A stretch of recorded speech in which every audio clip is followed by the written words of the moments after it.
the hidden cost of thinking too deeply.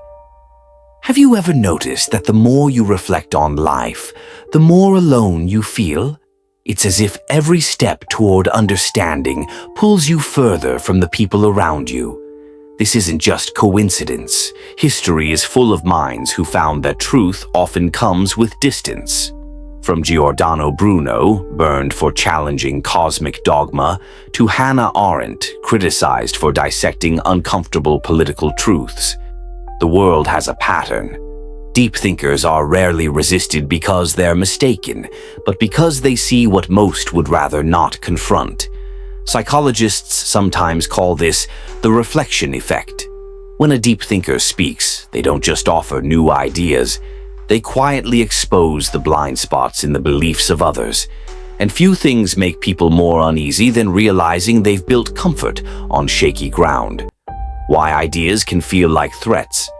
If you meet someone faster, richer, or better looking, you might feel a spark of envy.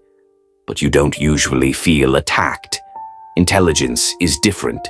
We tie our identity to our thoughts, our values, our way of seeing the world.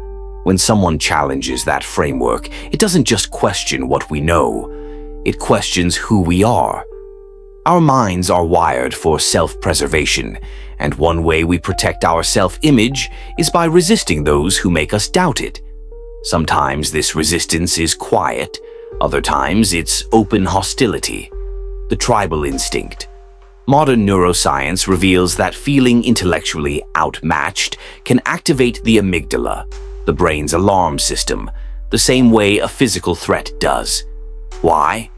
Because for thousands of years, survival depended less on being right and more on being accepted. In a small tribe, social rejection could be fatal. Even today, that instinct lingers.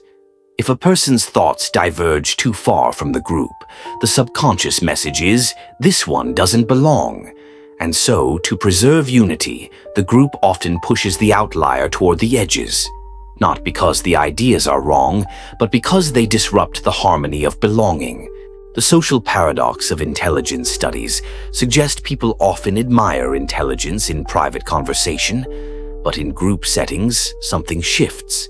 Suddenly, social standing matters more than truth. A thought that challenges the group can be seen as a threat to status and ego. Layer in cognitive traps like the Dunning-Kruger effect, where those with the least knowledge often feel the most certain, and you get a culture that rewards confidence over accuracy, familiarity over depth. It's why the loudest voices often drown out the wisest ones. Choosing truth over comfort. Philosopher Søren Kierkegaard once wrote, "The crowd is untruth. Most people seek security, familiarity, and reassurance. Deep thinkers, however, are often driven by something else, an almost restless urge to see reality as it is, even if that vision shatters what's comfortable. This drive can be isolating. To the majority, peace comes from avoiding hard truths. To the deep thinker, peace comes only from facing them, living deeply in a shallow world. If you've ever been told you overthink, understand that it's not a flaw. It's simply that your mind doesn't stop at the surface.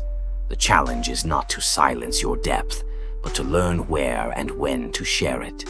History's greatest minds often found solace in small circles, letters, or works that would only be appreciated decades later. They understood that not every audience is ready for every truth, and that's okay. As the poet Rainer Maria Rilke advised, be patient toward all that is unsolved in your heart. Closing thought. Yes, deep thinking can make you an outsider. Yes, it can make life heavier in a world chasing distractions. But it also gives you the rare ability to see beyond the present, to connect dots others don't even notice, to imagine futures that no one else dares to picture. So if you've ever felt alone in your thoughts, remember, you are not broken. You are simply tuned to a frequency that not everyone can hear. Yet, Because while the world may resist its deep thinkers in the moment, it is their vision that shapes what comes next.